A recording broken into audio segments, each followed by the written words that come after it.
Começa agora o programa Hora e a Vez da Pequena Empresa, sempre levando para você muitas informações e atrações. Confira! A posse festiva da Diretoria Executiva e do Conselho Consultivo, Orientador e Fiscal da APAMAGES, Associação Paulista de Magistrados, ocorrida no dia 22 de março em São Paulo. O Fórum Permanente das Microempresas e Empresas de Pequeno Porte, evento que aconteceu em Brasília no dia 26 de março. E nesta semana o presidente do SINP, Joseph Cury, recebe Luiz Augusto da Silva, diretor de Relações Institucionais da Alshop. Fique conosco.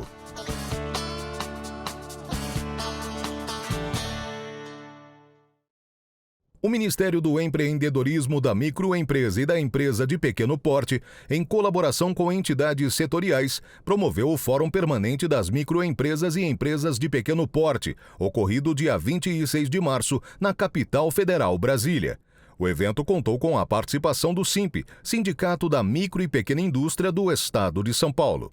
Presidente Geraldo Alckmin, ministro de Estado da Indústria e Comércio, aos deputados Jonas Donizete, Jorge Goeten e Bandeira de Mello, colegas deputados, ao nosso secretário executivo Tadeu Alencar, deputado federal também, ao Joseph Cury, presidente do Sindicato das Micro e Pequenas Empresas lá do Estado de São Paulo, senhores representantes das entidades. Talvez essa seja a última reunião que façamos antes do envio provável da medida provisória que iniciará um novo processo para o Brasil em relação às empresas de pequeno porte, às microempresas e aos MEIs. Nós já acertamos com a Fazenda nosso formato de texto,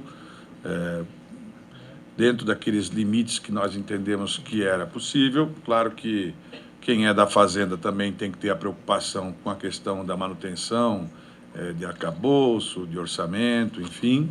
Mas o que importa é que vai ser a primeira vez que, depois de criado o Ministério, nós vamos ter uma atuação mais forte em relação a esse tema. Primeiro, com a possibilidade de uma renegociação muito mais favorável em relação às pessoas que empreenderam e que tem hoje posições de dificuldade em relação aos seus empréstimos com a rede bancária, uma espécie de desenrola da pessoa jurídica, conforme nós havíamos anunciado, e além de outros dados que estão nessa medida provisória, também há o fato da criação de um novo formato que vai substituir, ou pelo menos vai agregar ao PRONAMP, que vai ser um PROEMP 360, que é um pró-empreendedor, que vai ter formatos muito mais benéficos do que o formato normal de um empréstimo comum. Esse ano, por ser um ano eleitoral, nós teremos uma dificuldade a partir de agosto. Isso leva a que a gente, que vai ter 18, 20 projetos que vão regulamentar a reforma tributária, o governo tinha que optar por alguma coisa para começar. E nada mais justo do que começar com o pequeno empreendedor, porque ele, constitucionalmente, ele está previsto como alguém que tem que ser protegido. Então, seria natural que o governo começasse com o pequeno, que é aquele que tem mais apuro nesse instante. A gente sabe que o Congresso tem seu tempo e sua forma, e certamente vai aperfeiçoar esse projeto lá para que a gente possa, então, adotar outras medidas. Mas a vantagem, e nós optamos por isso, é que no formato de medida provisória, a validade é automática, é imediata. Então, no instante seguinte do envio do presidente, ele já estará valendo, o que favorece muito aqueles que têm mais necessidade de um apoio mais rápido, digamos assim. Boa tarde a todas e a todos. Quero cumprimentar o ministro Márcio França, ministro do Estado do Empreendedorismo, da Microempresa e da Empresa de Pequeno Porte, saudar o Carlito Mers, do Sebrae Nacional, a Ana Repesa, da Apex, diretora da Apex. Vejo aqui conosco também o Joseph Cury, que preside o Sindicato da Micro e Pequena Indústria, uma saudação muito afetiva ao Luiz Lemos Leite, presidente da Associação Nacional, a ANFAC, de Sociedades de Fomento Mercantil, amigas e amigos. Mas cumprimentar o Márcio pela instalação e pelo trabalho aqui nesse fórum, a importância do fórum e a importância, Márcio, do seu trabalho. Isso vai fazer a diferença. O grande desafio do mundo é emprego e renda. E o presidente Lula, com a sua visão, cria o Ministério do Empreendedorismo, é um mundo de empreendedores. Aliás, ele disse um dia desse que mesmo quando ele trabalhava, industriário, trabalhava na indústria, ele dizia que ele e os amigos queriam ser empreendedor.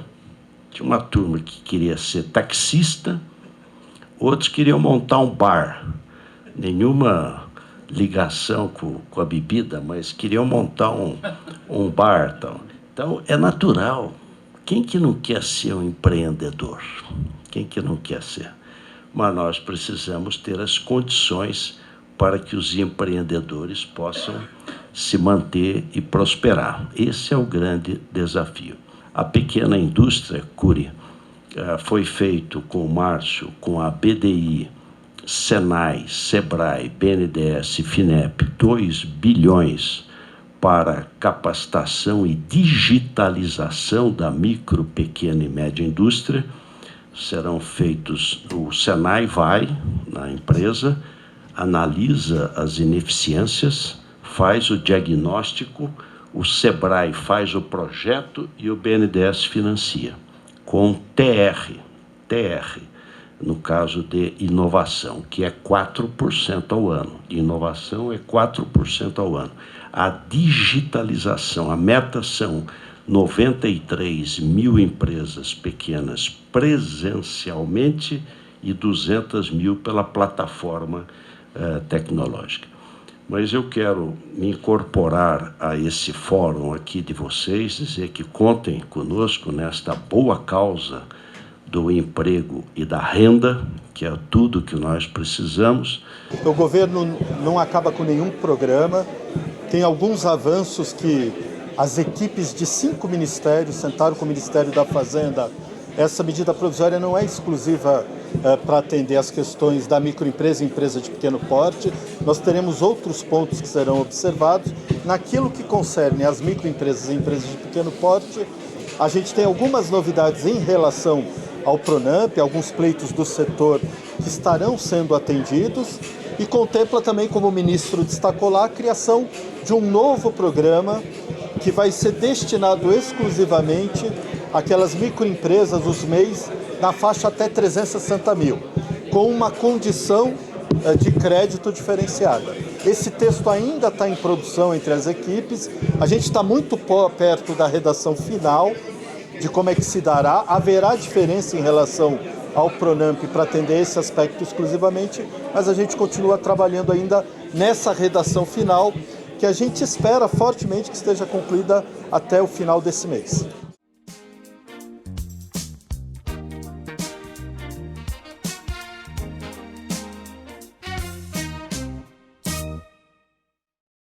A APAMAGES, Associação Paulista de Magistrados, promoveu na sexta-feira, dia 22 de março, a posse festiva da Diretoria Executiva e do Conselho Consultivo, Orientador e Fiscal para o biênio 2024-2025 no Clube Atlético Monte Líbano, em São Paulo, com a presença de cerca de 800 pessoas, incluindo associados e autoridades representantes dos poderes judiciário, legislativo e executivo, entre outros convidados.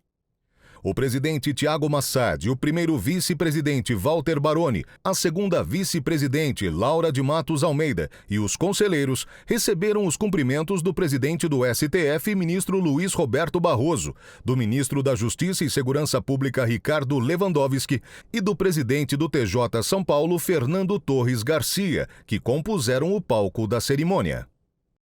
Olha, nós estamos encerrando a gestão da presidente Vanessa Mateus, que foi de muita realização, ela é uma pessoa muito querida e tem um reconhecimento merecido. E agora vem o Thiago Massad, escolhido também de uma maneira muito consagradora.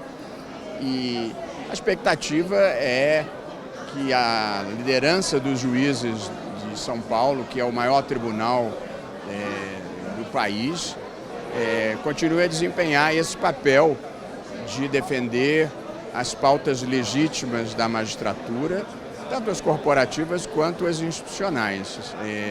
Portanto, a minha expectativa é de continuidade numa gestão com liderança, harmonia e preocupações republicanas com a magistratura.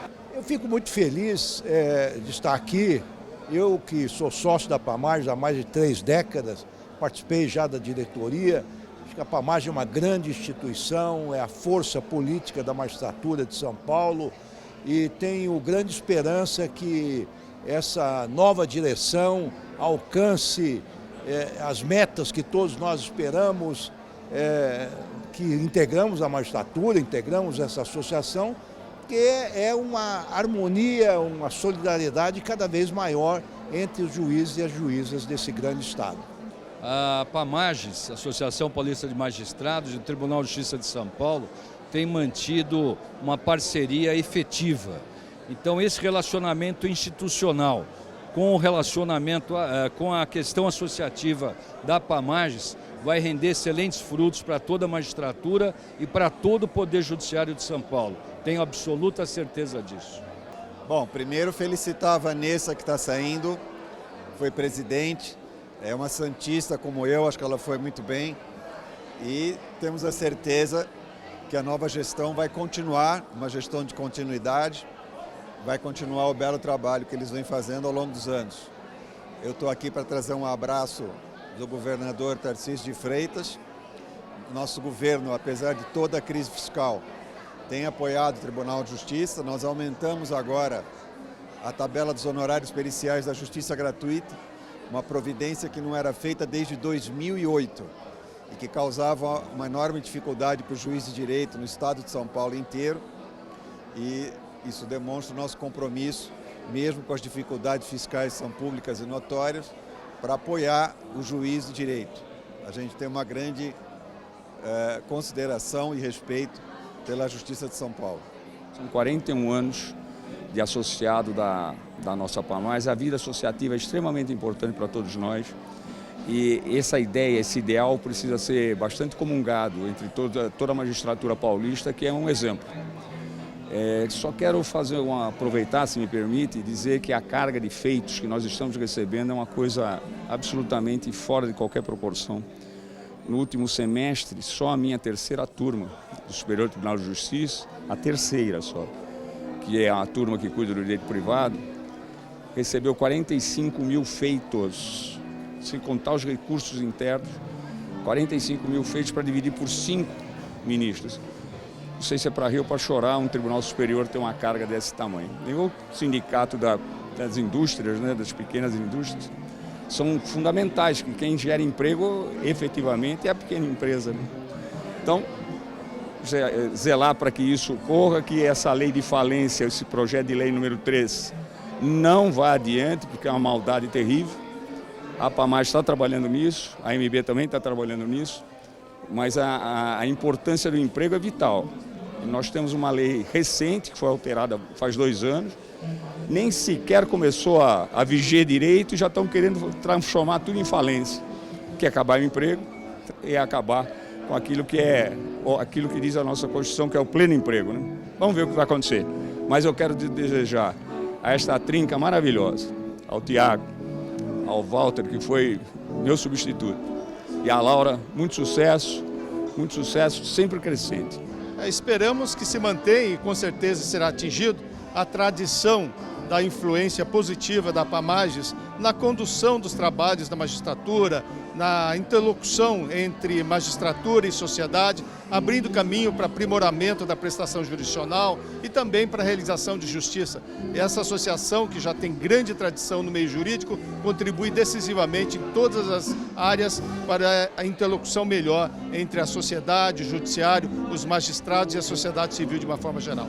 A nossa expectativa é a melhor possível. A PAMAGES é uma instituição que sempre contribuiu para o aprimoramento da magistratura, não só no Estado de São Paulo, mas nacionalmente, né? Tenho certeza que, tendo agora à frente o juiz Tiago Massad, também todo o corpo diretivo, o Dr. Walter Baroni, não é, Dr. Alaro, todos muito empenhados sempre, não é, em contribuir, dar a sua contribuição para a magistratura, e que ao final de tudo é uma contribuição para a sociedade, né? Nós estamos falando de um serviço público essencial, de algo que faz toda a diferença para o cidadão, né? Então, as minhas expectativas são as melhores, já sabendo do histórico da APAMAGES, né, em todo o âmbito das questões relevantes, sociais, judiciárias e fora da jurisdição. A gente já está acelerando, né? Nós estamos indo para quase 80 dias de gestão, com uma ótima interlocução, um ótimo diálogo com o Tribunal de Justiça, apresentando as demandas que são importantes para o juiz de São Paulo e, graças a Deus, tendo ressonância no Tribunal de Justiça. O doutor Fernando é o presidente que ouve a associação, tem um passado associativo, o que ajuda muito na apresentação e na luta pelos direitos do juiz de São Paulo. Entrevista da semana. Nosso convidado de hoje é o Dr. Luiz Augusto Ildefonso da Silva, diretor de Relações Institucionais da Alshop. É um prazer tê-lo conosco. Da mesma forma, é um prazer muito grande estar com vocês aqui. Muito obrigado. O que é a Alshop? A Alshop é uma entidade que tem mais ou menos 25 anos de vida, tá? Ela surgiu mais ou menos junto com a Abrace. A Abrace é a Associação Brasileira de Shopping Centers e a Alshop surgiu por interesse dos lojistas, Associação Brasileira de Lojistas de Shopping. Hoje, nesses 25 anos, nós conseguimos ter um leque de associados muito grande. Por quê? Porque todo shopping center tem 60% a 70% do espaço ocupado por microempreendedores, que são a grande maioria de nossos filiados. Tá? Que coisa boa! Ótimo, ótimo. E a gente tenta cada vez melhor atendê-los da melhor forma possível nas suas necessidades, seja em relação ao próprio shopping, seja em relação às autoridades municipais, estaduais e federais. Que bom. E eminentemente focado na área do comércio, né, que são dentro do shopping para vender direto ao consumidor. Bom, agora que nós já sabemos o que é o shopping, o senhor é o diretor de Relações Institucionais, nos conta como é que está o movimento dos shoppings nesses primeiros meses de 2024 comparado com 2023. Olha, nesses primeiros meses de 2024, a expectativa que a gente tinha antes de iniciar 2024 era um pouco mais pessimista do que aconteceu.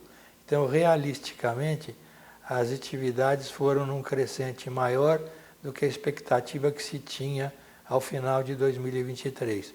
Tanto é que em janeiro a gente teve um crescimento de 3,3% e no fevereiro um crescimento de 3,0%, o que dá um bom índice por causa da economia brasileira que está meio estagnada.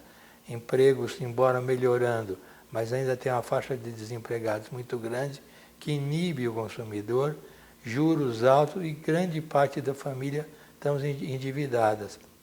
Então, basicamente, esses três fatores conjuminados, eles atrapalham um pouco o desenvolvimento. Por isso que a gente diz que esses dois índices, 3% e 3,3%, foram extremamente satisfatórios para o mercado. E dá uma expectativa, concluindo, que a gente possa ter, dependendo do Dia das Mães, um segundo semestre melhor do que se esperava também ao final de dezembro de 2023. Eu imagino que a Alshop deve ter uma projeção, uma expectativa do que deve acontecer esse ano, a nível de vendas, etc. Qual é a projeção, ainda expectativa para 2024? Olha, a gente continua levando a projeção para 2024, aquela que foi analisada e estudada no final de 2023. A gente, naquela época, tinha uma expectativa de crescer de 1,5% a 2%. E hoje, pelo desenvolvimento de janeiro e fevereiro, a gente está um pouquinho mais otimista. A gente acredita que 2024, pelo menos, cresça de 3 a 3,5% o ano, tá? De crescimento sobre 2023. E 2023 não foi um ano bom, então, numa base ruim, nós vamos ter um crescimento ainda pequeno em função do que era o crescimento de shoppings antes da pandemia. Quais são os maiores desafios para que haja uma retomada? O shopping sofreu muito com a pandemia? Olha, durante a pandemia, principalmente no período da pandemia, o shopping sofreu demais. Nunca tivemos uma vacância superior a 3,5%, 4%. E na pandemia chegamos a 10,5%. Vacâncias são lojas vazias, esvaziadas, vendidas, tá? Sim. Então, aquele microempreendedor ou empreendedor de pequeno porte, que é o tutor, que é o dono da loja pequena, muitos não se aguentaram, porque realmente o período de vacas magras foi bastante grande. E a gente teve esse quadro nefasto. Agora, esse quadro tem melhorado, tá? Hoje nós estamos já com uma vacância muito mais próxima do que era anterior ao shopping, não chegamos a ela ainda, mas estamos caminhando para isso. E outro fator fundamental que moldou o consumidor durante a pandemia, foi que durante a pandemia, porque se você está preso em sua casa, tá? As pessoas quando saíam para comprar uma compra, é porque aquela compra era determinante e necessária. Não era por impulso de jeito nenhum, como o shopping gosta de ter. Então, as pessoas ficavam, na pandemia, 20 minutos no máximo dentro do shopping. E antes da pandemia, ficavam 1h30, 1h40. Por que ficavam 20 minutos? É importante dizer. Porque a pessoa ligava, começou a usar mais a internet, o consumidor, para saber, eu vou comprar uma camisa. Então, eu vou nas lojas de camisa, aquelas que eu conheço, e vejo de ter o preço menor via internet. Definido o preço e a loja, eu pego meu automóvel, vou até aquele shopping, compro e saio. Então, o tempo de permanência ficou bastante curto, tá? O que inviabilizava outras vendas por impulso que o shopping sempre promoveu, isso, tá? Claro. Promoveu. Isso está voltando a ter agora. Então, desses 20 minutos que se ficava na pandemia, hoje já está se ficando 40, 50 minutos. O que é uma boa notícia, tá? Claro, está melhorando, uma boa notícia. Agora, ao que se atribui isso? Na sua avaliação, menos medo de pandemia, menos medo de contágio, ou é um ambiente propício, agradável que o shopping disponibiliza para a sociedade? Olha, em relação ao que tem motivado isso?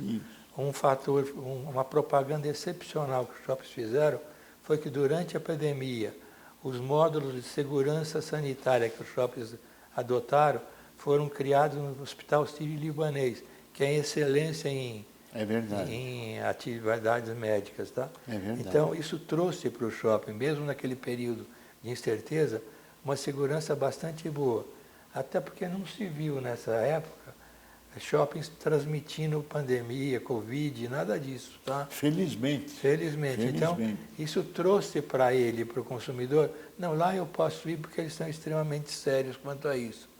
E a segunda coisa que é fundamental também, é que os shoppings, com a vacância que teve, como eu falei há pouco, tá? Os shoppings tinham que preencher esses espaços vazios. E entraram novos segmentos de mercado.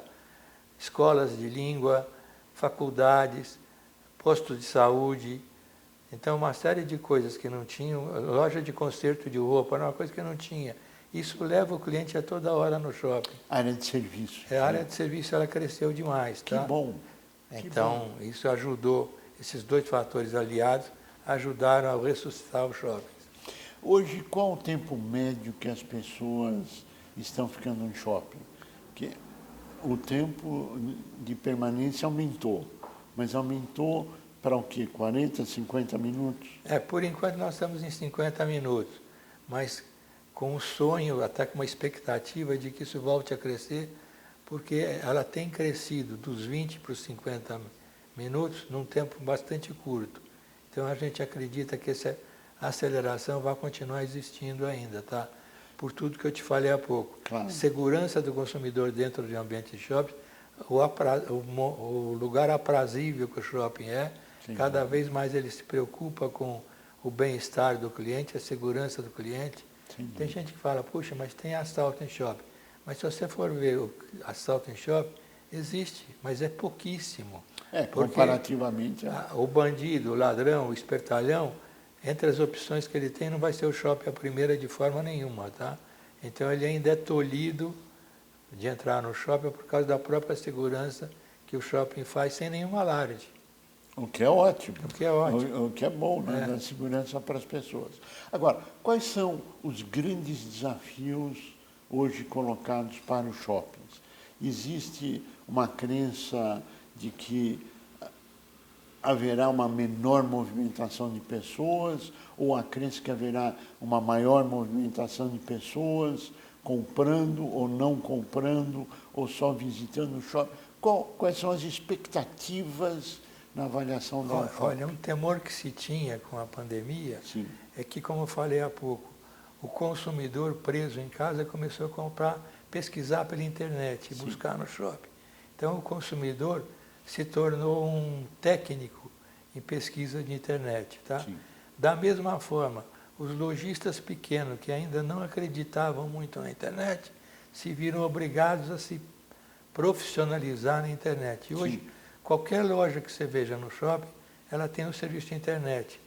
E o que aconteceu com isso? Muita gente pensa, quando entra um novo sistema de compra, o anterior cai demais. Pelo contrário, um agrega o outro. Sempre foi assim. Claro. E a internet está agregando um movimento ao shopping porque ela ficou aliada à loja. Tá? Então, o lojista tem, dentro da sua loja, na sua vitrine no shopping, promessas boas, ofertas boas, para que aquele cliente, como eu disse, foi comprar determinado já, ele possa sair com uma coisinha a mais, ou daquela loja que ele foi, ou de uma loja vizinha. Isso em função da movimentação dele dentro do shopping. O trânsito dele internamente no shopping, não tem dúvida. E o shopping faz esse trânsito, ele ser extremamente racional e emocional. Claro. A emoção no shopping é uma coisa posta todo dia à prova. E se não for assim, o shopping não sucumbe, mas fica estagnado. Que bom. Agora, nós estamos chegando ao final do nosso tempo, nossa última pergunta. O shopping no Brasil, ele segue o modelo europeu, ele segue o modelo americano? Qual é o modelo que se segue ou ele não segue nenhum modelo? Olha, fundamentalmente ele segue o modelo americano, só que cada vez mais, pela própria especialização do shopping brasileiro, no consumo brasileiro, ao cliente brasileiro, ele está se tornando um shopping nacionalisticamente brasileiro, sem ter muita coisa do americano ainda, tá? Então, quando se fala hoje, até saiu uma notícia há poucos dias, que nos Estados Unidos os shoppings estão diminuindo de tamanho ou fechando alguns, aqui não acontece isso. Ano passado nós inauguramos mais 6 shoppings. Estamos com 628 shoppings no Brasil. Que coisa boa. Luiz Augusto e Ildefonso da Silva, nós queremos agradecer muito a sua participação. Tomara que a sua projeção de crescimento da economia se concretize, que o Brasil prospere, trazendo saúde e alegria para os empresários, para os shoppings, para os consumidores, para a sociedade e para o Brasil. A você que esteve conosco, o nosso mais profundo agradecimento, com a certeza que estaremos juntos na semana que vem. Até lá!